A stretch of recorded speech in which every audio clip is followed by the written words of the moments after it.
네, 우리는 어떤 것을 선택할 때 자연스럽게 내게 좋은 것이 무엇일까? 이게 합리적일까? 고민하며 선택하고는 합니다. 장을 볼 때에도 이 가격으로 이 물건을 사는 것이 합리적일까? 따져보고요. 직업을 선택할 때도 그렇습니다. 특히 요즘 세대는 더욱이 내가 할애한 시간 대비 수입이 이 수지타산이 맞는지를 따져보죠. 이렇게 합리적이고 현명한 선택을 하려고 하는 지성세대에서도 가끔 비합리적인 선택을 하는 사람들이 있습니다. 우리 이곳에는 자식들도 다 키우시고 손주들까지 키우시는 분들이 많이 있을 텐데요. 이제 평생 자식들의 뒷바라지를 했으니 이제는 나도 내 인생 살아야지. 손주들까지는 정말 내가 육아하거나 경제적인 어려움에 도움을 주고 싶지 않아. 나도 이제 쉬고 싶어. 그만하고 싶어. 라고 생각할 수 있는데 근데 실상 어떤가요? 나의 자식이 힘들다고 하면 나의 자식을 위해, 손주를 위해 사랑하는 마음으로 그 짐을 짊어지려고 하지 않습니까? 이건 어찌 보면 나에게는 이익이 되지 않고 비합리적인 선택임에도 불구하고 기꺼이 그러하겠다라고 선택하는 모습들이 우리들 속에 보이고는 합니다. 오늘 이 합리적이냐 비합리적이냐라는 갈림길에 서서 선택을 하는 룻기를 함께 보려고 하는데요. 성경의 수많은 책들 속에 놀랍게도 여인의 이름을 따서 성경을 지어낸 책은 단 2권밖에 없습니다. 그건 바로 에스더서와 오늘 함께 볼 룻기인데요. 당시 여성을 인원 집계에 넣는다는 것도 놀라울 일일 뿐더러 그 여인의 이름을 따서 책을 만들었다라는 것은 얼마나 위대한 여성이길래 라는 궁금증을 자아내기도 합니다. 저는 룻기를 보며 이 룻기의 상황 속에서 룻의 선택은 참 칭찬받아야 마땅하겠다. 우리의 믿음도 룻과 같아야겠구나 라는 생각을 하게 되었는데요. 룻이 어떤 상황에서 어떤 선택을 했길래 제가 이런 생각을 했는지 오늘 함께 살펴보려고 합니다. 오늘 본문에서는 3명의 여인이 나옵니다. 나오미, 룻, 오르바입니다. 이 3여인은 전부 과부인데요. 우리가 주인공이 룻이다라는 결론을 뺀 채 이 여인들 중에 주인공을 꼽으라 한다면 저는 나오미라고 생각했습니다. 왜냐하면 단순한데요. 하나님께서는 구약에서 이스라엘 백성들을 통하여 일했기 때문입니다. 나오미는 이스라엘 사람이었고요. 룻과 오르바는 모압 사람이었습니다. 모압 사람이 어떤 사람이냐면 이스라엘과는 주로 대립 관계에 있었고요. 그리고 민수기 25장에서는 모압 여인들이 가나안 백성들을 유혹하여 그들과 음행을 저지르고 이방신, 우상을 섬겨서 하나님의 진노를 산 사건이 나옵니다. 그러니까 모압 사람이다라고 하면 출신이 모압 사람이구나가 아니라 더 거부감 있고 불쾌한 존재들로 생각돼야 되는 거죠. 그런데 이 모압 여인 룻이 이스라엘 사람 나오미를 제쳐두고 오늘 이 성경의 주인공이라고 합니다. 어떻게 그럴 수 있었을까요? 오늘 본문 말씀을 통해 어떻게 그럴 수 있었는지 함께 보고자 합니다. 오늘 본문에서는 나오미가 2 며느리들에게 돌아가라 라고 말하고 있습니다. 11절에 내 딸들아 돌아가라 라고 간곡히 외칩니다. 앞서 8절 9절에서도 한 번 더 나오미가 말하는데요. 이렇게 말합니다. 8절 9절입니다. 나오미가 2 며느리에게 이르되 너희는 각기 너희 어머니 집으로 돌아가라. 너희가 죽은 자들과 나를 선대한 것 같이 여호와께서 너희를 선대하시기를 원하며 여호와께서 너희에게 허락하사 각기 남편의 집에서 위로를 받게 하시기를 원하노라 하고 그들에게 입맞춤에 그들이 소리를 높여 울며 나오미가 2 며느리에게 너희 땅으로 돌아가라 라고 말하고 있는 것입니다. 다시 말해 우리 오늘 여기서 각자 갈 길 가자 라고 말합니다. 이렇게 이야기한 상황을 알려면 이 배경을 알아야 합니다. 같이 룻기 1장 1절을 함께 읽어보도록 하겠습니다. 시작. 사사들이 치리하던 때에 그 땅에 흉년이 드니라. 유다 베들레헴의 한 사람이 그의 아내와 두 아들을 데리고 모압 지방에 가서 거류하였는데, 룻기의 배경은 이스라엘 역사상 가장 혼란하고 어두웠던 시기인 사사 시대입니다. 사사 시대를 성경은 이렇게 말합니다. 사사기 21장 25절인데요. 그때에는 이스라엘에 왕이 없었으므로 사람마다 자기 소견에 옳은 대로 행하였더라. 그야말로 왕도 질서도 없이 모든 것이 혼돈 그 자체였던 한치 앞을 알 수 없던 무법지대의 시대였습니다. 나라가 시끄러울 때는 삶이 팍팍해지는데요. 그 탓에 개인도 저마다 날이 서 있는 모습들을 보고는 합니다.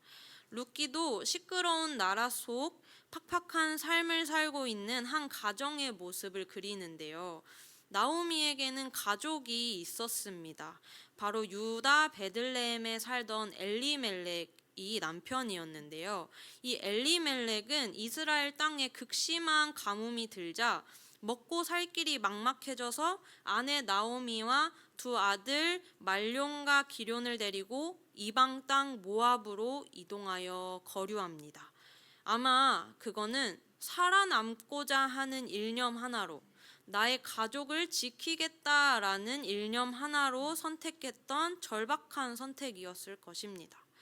그런데 사실 이건 하나님의 백성이라면, 하나님의 계명을 아는 사람이라면 하면 안 됐던 선택이었습니다. 이스라엘 백성들은 땅을 이동하는 것도 하면 안 될 뿐더러 이방 여인들과 결혼하는 것도 하는 것이 말이 안 되는 일이었는데요. 그런데 이 엘리멜렉과 나오미 가정은 모압 땅으로 이동했고 심지어 이방 여인들과 결혼을 했습니다. 그곳에서 이 비극이 덮칩니다. 가장이었던 엘리멜렉이 죽고 이어서 두 아들마저 죽고 맙니다. 남편도 자식도 없는 나오미, 이 과부 셋, 룻과 오르바, 이 세 명만 덩그러니 남겨진 것입니다. 특히 나오미는 타지에서 사랑하는 모든 것을 잃어버린 인생을 맞이했습니다. 모든 희망이 사라진 이때 나오미가 이제 고향 유다 땅에 양식이 풍족하다라는 소리를 듣고 무거운 마음으로 다시 고국으로 돌아가려고 발걸음을 돌리려고 했습니다. 그리고 이제야 오늘 본문 말씀인 나오미가 비통한 심정으로 두 며느리에게 각자 집으로 돌아가라 라고 말하는데요. 본문 말씀 11절과 12절 상반절을 함께 읽어보도록 하겠습니다. 시작. 나오미가 이르되 내 딸들아 돌아가라. 너희가 어찌 나와 함께 가려느냐? 내 태중에 너희의 남편들 아들들이 아직 있느냐? 내 딸들아 되돌아가라. 나도 늙었으니 남편을 두지 못할지라. 네. 아멘. 나오미는 모든 것을 잃었습니다.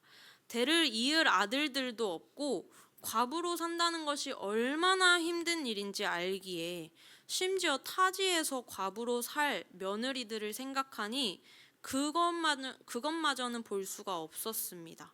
그래서 현실적이고 합리적인 제안을 하는데요. 그것이 바로 돌아가라 였습니다. 이 선택의 기로 앞에서 두 며느리의 다른 선택을 보게 됩니다. 14절 말씀입니다.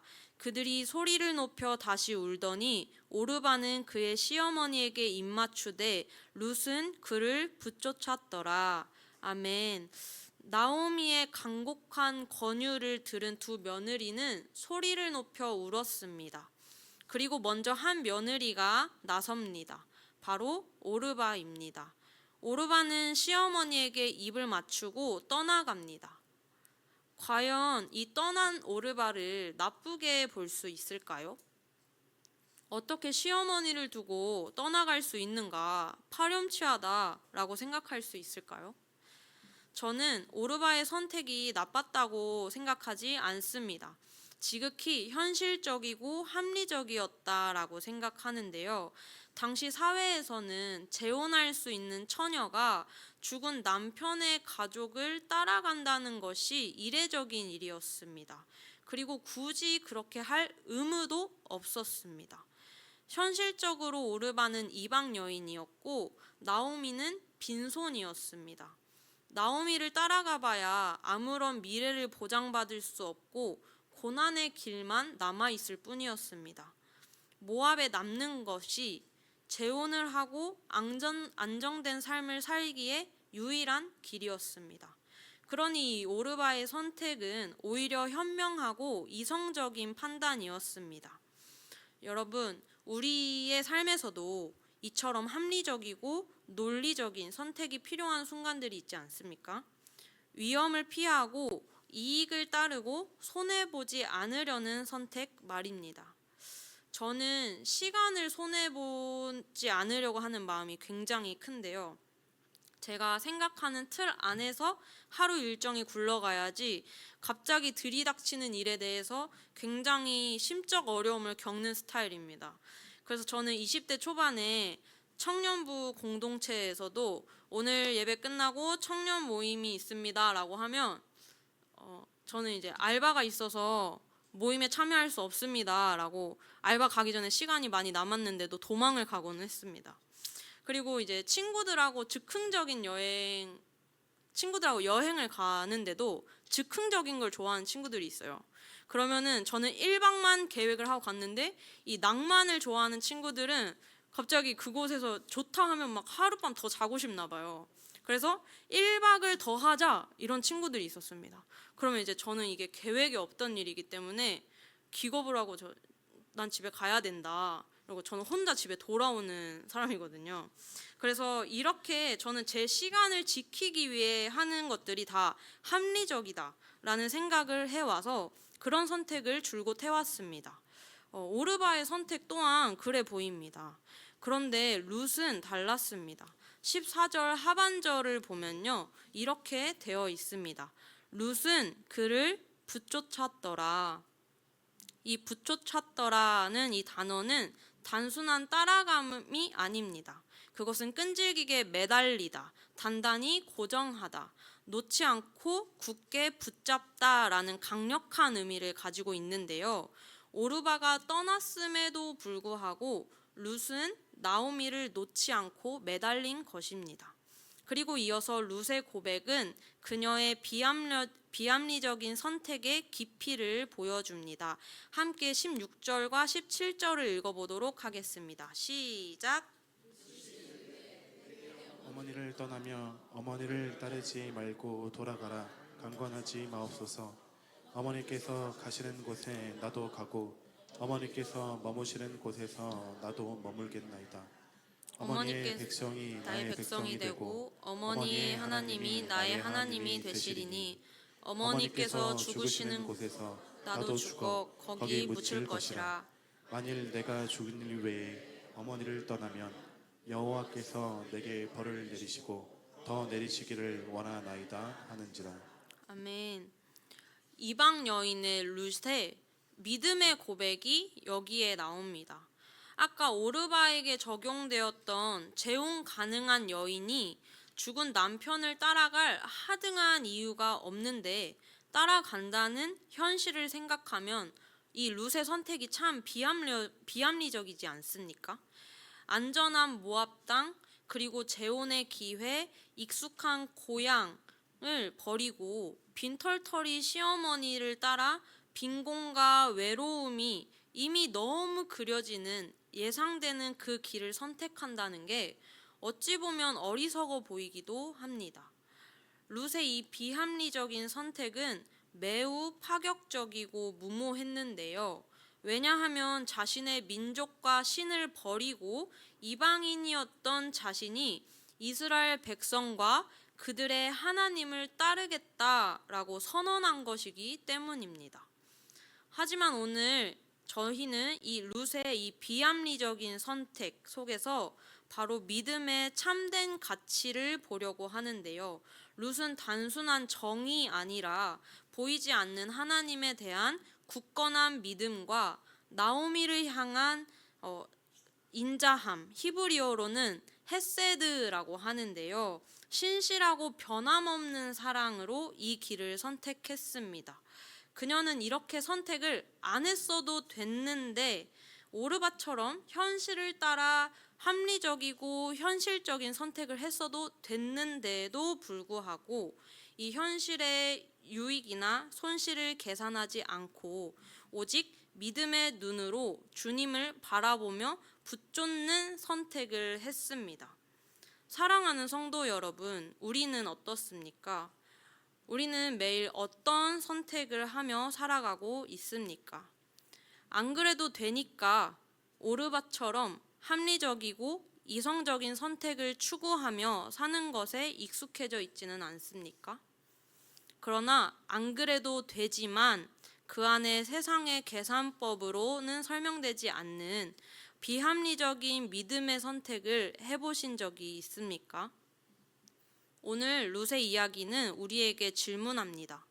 세상의 계산법이 아니라 하나님의 말씀과 뜻을 붙쫓는 선택을 감히 할 용기가 있느냐고 말입니다.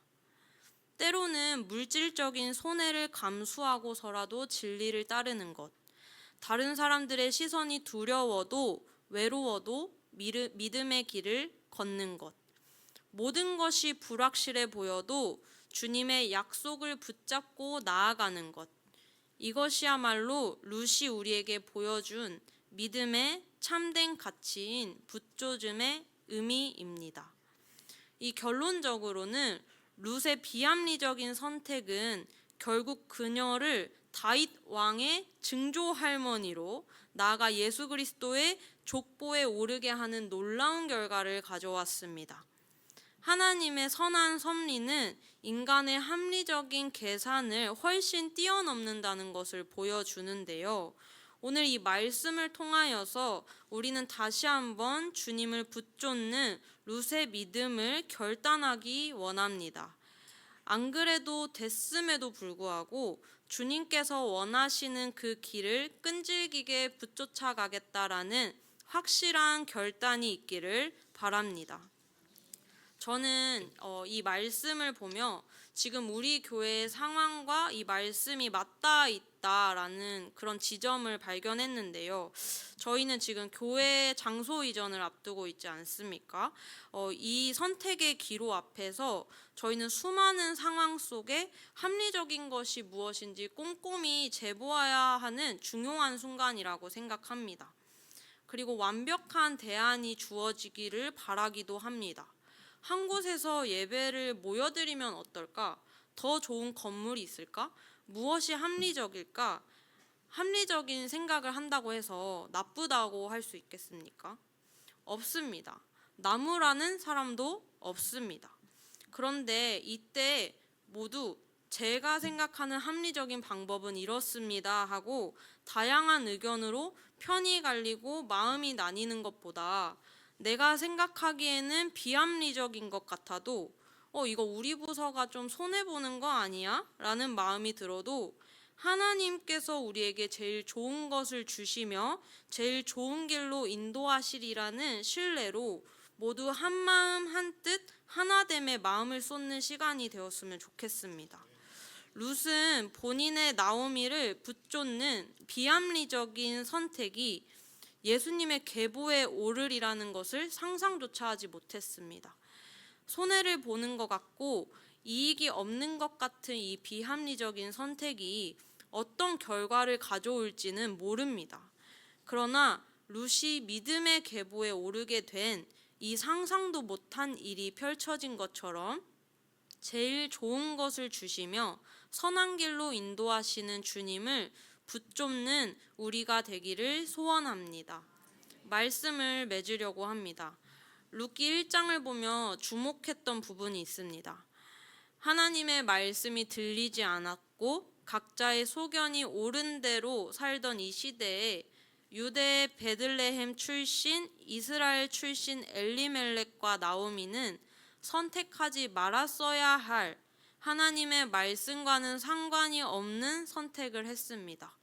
모압 땅으로 갔고 모압 여인들과 결혼을 했죠. 그런데 반면 이방 여인이었던 모압 여인 룻은 나오미를 선택했고 하나님을 선택했습니다. 그리고 이 이방 여인은 후에 예수님의 계보 속에 들어갑니다.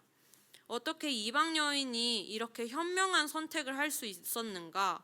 어떤 주석가들은 엘리멜렉이 죽고도 10여 년간 아들들이 죽기 전까지 나오미의 헌신과 섬김, 그리고 아들이 죽고 나서도 하나님께서 나를 치셨구나 하며 전능자를 인정하는 모습 속에서 룻이 본 나오미의 하나님, 룻이 본 하나님의 자녀 나오미, 그 중심을 보고 하나님을 선택했다는 이야기도 있습니다.